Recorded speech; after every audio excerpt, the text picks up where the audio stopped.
예, 안녕하세요. 저는 소설가 심윤경이고요. 72년생이고 소설 나의 아름다운 정원, 달의 재단, 사랑이 달리다, 사랑이 채우다 등을 썼습니다.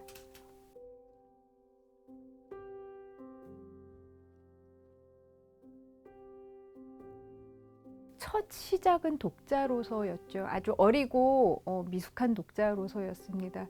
저희 집에 책이 많은 환경이었는데 저희 어머니가 책을 좋아하셔서 그런데 그 많은 책들 중에 실제로 어머니가 손에 들고 있는 모습, 킬킬거리면서 읽으시는 모습, 그리고 사가지고 와서 굉장히 뿌듯해 하시면서 접하시던 모습을 본 책은 박완서 선생님의 책들이었고, 그런 모습이 이제 조숙한 꼬마였던 저에게 저게 뭐길래 엄마에게 저렇게 재미있을까? 어른 책인데 내가 봐도 되나? 그런 생각으로 조금씩 읽었는데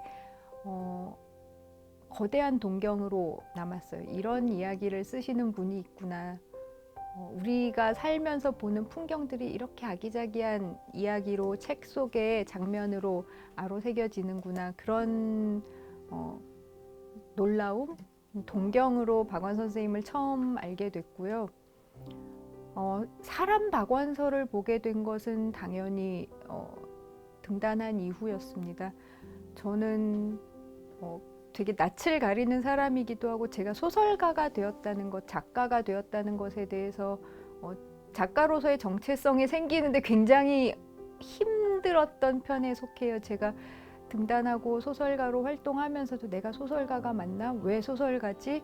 왜 이렇게 힘들지? 특히나 이제 문학 행사나 독자들을 만나는 것, 아니면 동료 문인들을 만나는 것에서 굉장히 알 수 없는 부대낌을 많이 느꼈었는데, 박완서 선생님을 만난 날 내가 작가구나, 이분을 만나서 인사드리고 윤경아 하는 말씀을 듣고 이분 댁에 초대받아서 세배를 드리고 내가 작가구나, 그런 와닿는 그 감격과 정체성을 주시는데 박완서 선생님의 기억은 정말 압도적이었습니다.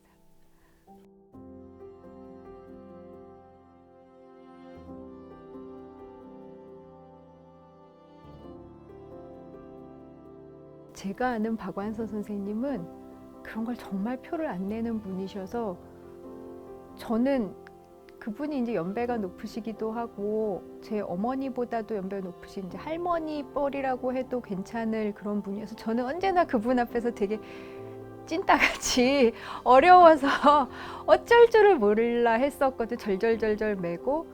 그런데 그렇게 제가 쫄아 있으면은 선생님이 한번 친절하게 윤경아 네 소설 참 재미있게 읽었다, 그런 격려를 해주실 법도 한데 한 번도 안 하셨어요. 한 번도 안 하셔서 정말 호원숙 선생님이나 다른 분들께서 네 작품을 좋아하신다, 아끼신다, 너에게 기대를 걸고 계신다는 말씀을 전해 들을 때마다 진짠가? 맞나? 실제로 뵈면 제가 되게 어려워했고요. 제가 지금 되게 후회하는 부분이기도 해요. 선생님이 지금 계시다면 지금은 내가 그렇게 안 할 텐데 선생님께 더 안겨들고 친밀한 손녀처럼 굴 수 있을 것 같아요. 선생님, 제가 선생님 이런 걸 좋아했고요, 이런 건 어떻게 해야 하나요? 뭐 그런 정말 가깝게 다가갈 수 있을 것 같은데 그때는 정말 늘 얼어 있었던 생각밖에 안 나요. 그런데 딱 한 번, 정말 딱 한 번이에요. 선생님 댁에 가서 선생님 방에 이제 엄청 많은 책들이 있는데 그 중에 이제 제 책이 보이더라고요. 선생님께서 이제 제 책을 사랑하고 아끼셨다고 하면 이제 보통은 달의 재단을 이야기를 하셨었는데, 그 책에 대해서 언급을 직접 하신 적은 한 번도 없었는데 그 책꽂이에 나의 아름다운 정원이 꽂혀 있더라고요. 그것도 굉장히 제가 생각하기에 선생님의 일상과 가깝게 느껴지는 자리에서 선생님 이 책 읽으셨어요? 그랬더니 그럼 여러 번 봤지, 그렇게 말씀하셨는데 쿵 하고, 나를 나와 내 작품을 아끼시는구나, 그렇게 직접 느꼈었습니다.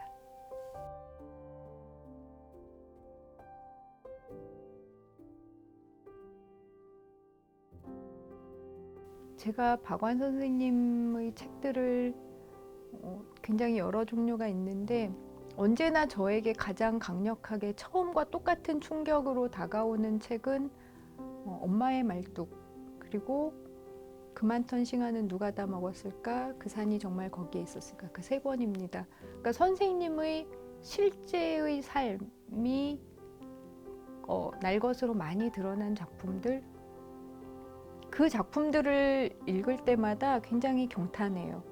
그러니까 엄마의 말뚝은 좀 더 소설화한, 예술화한 쪽이고, 싱하랑 그 산이는 이제 좀 더 사실에 치중한 기록일 텐데, 양쪽이 그렇게 똑같이 아름다울 수 있다는 게 저에게는 되게 경이롭게 느껴집니다. 예술화를 거치면 좀 더 화려해지고 튀든가, 아니면 이쪽이 아름답다면은 담담하게 서술한 쪽은 밋밋하거나 평이할 수도 있을 텐데, 그 양쪽이 다 색깔은 다르지만 똑같은 무게로 사람을 친다는 것에 늘 경의를 느끼고요. 저에게 언제나 굉장히 좋은 공부가 되어줘요. 삶을 작품으로 옮긴다는 것에 대해서. 그리고 인터뷰를 준비하면서 제가 좋아하는 부분을 찾으려고 책을 다시 펼쳤는데, 펼친 그 순간부터 찾는 게 아니라 그냥 다시 빠져들어 읽게 만드는, 내가 좋아하는 구절을 찾고 있었다라는 그 목적을 잊고 다시 빠져들어서 여러 번 읽은 책임에도 불구하고 좀만 더 하면서 읽게 만드는 그 박완서 선생님의 한결같은 힘을 이번에도 또 느꼈어요. 제가 고른 부분은 박완서 선생님이 전쟁 직후 좌우의 극한 대립 속에서, 이쪽에선 양쪽 모두에게서 의심과 추궁을 당하면서 이념에 대해서 넌더리를 내는 그 젊은 박완서의 악다구니가 있는 그 부분입니다. 악다구니 하면서도 슬픔에 빠져 있는 그분의 성격이 참 잘 보이는 장면이라고 생각해요. 그래, 우리 집안은 빨갱이다. 우리 둘째 아버지도 빨갱이로 몰려 사형까지 당했다. 국민들을 인민군 치하에다 팽개쳐두고 지네들만 도망갔다 와가지고 인민군 밥 해준 것도 죄라고 사형시키는 이딴 나라에서 나도 살고 싶지 않아. 죽여라 죽여. 작은아버지는 인민군에게 소주를 과매겼으니 죽어도 싸지. 재강 얻어먹고 취해서 죽은 딸년의 술냄새가 땅속에서 아직 가시지도 않았을라. 우리는 이렇게 지지리도 못난 족속이다. 이래 죽이고 저래 죽이고 여기서 빼가고 저기서 빼가고 양쪽에서 쓸만한 인재는 체질하고 키질해서 죽이지 않으면 데려가고 지금 서울에 쭉정이밖에 더 남았냐? 그래도 뭐가 부족해서 또 체질이냐? 그까지 쭉정이들 한꺼번에 불사절일러 버리고 말지. 대강 이런 소리를 입에 거품을 물고 퍼부어댔다. 사설은 무한히 목받치는데 시간과 목청은 모자라 눈앞이 아뜩하면서 현기증이 왔다. 살고 싶지 않다는 말은 조금도 거짓이 아니었고 내가 한 말 중 가장 가슴을 저미는 듯하여 눈물이 핑 돌았다. 이렇게 읽겠습니다.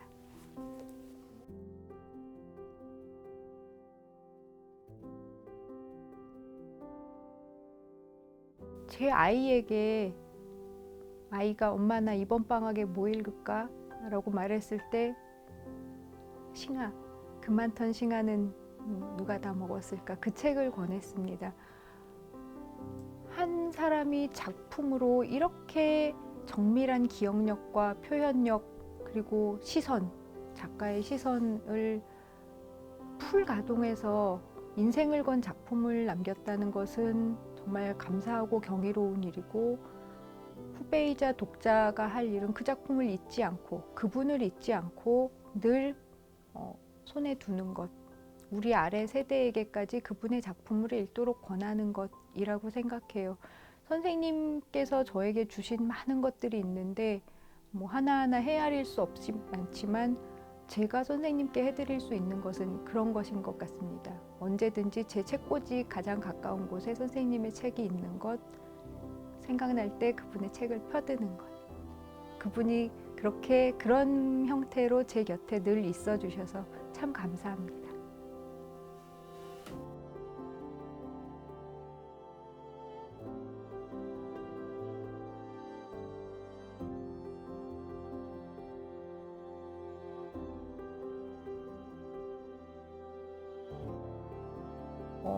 제가 사직동에 살아요. 경복궁역 근처에 있는. 그리고 제 딸이 매동초등학교를 나왔어요.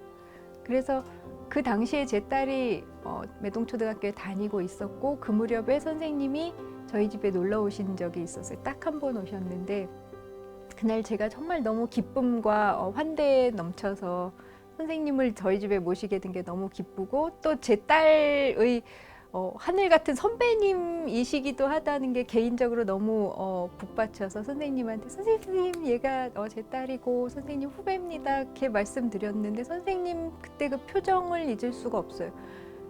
제가 생각했던 그랬군요 네가 내 후배구나가 아니라 정말 슬픈 표정.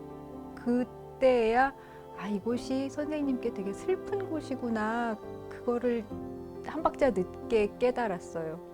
그리고 제 마음으로는 이제 날씨가 좋았으니까 식사를 같이 하시고 옛날에 다니셨던 매동초등학교 같이 가보시면 좋겠다 생각하셨는데 오늘 뭘 그렇게까지 하니 그냥 여기 있다 가자 그러고 식사 잘 하시고 가셨는데 나중에 말씀 들으니까 혼자서 그 동네를 한 바퀴 돌아보셨다고 하더라고요. 초등학교에서 현저동 골목으로 내가 올라갔었다라고 말씀하시는데 그 표정이 참 잊혀지질 않습니다.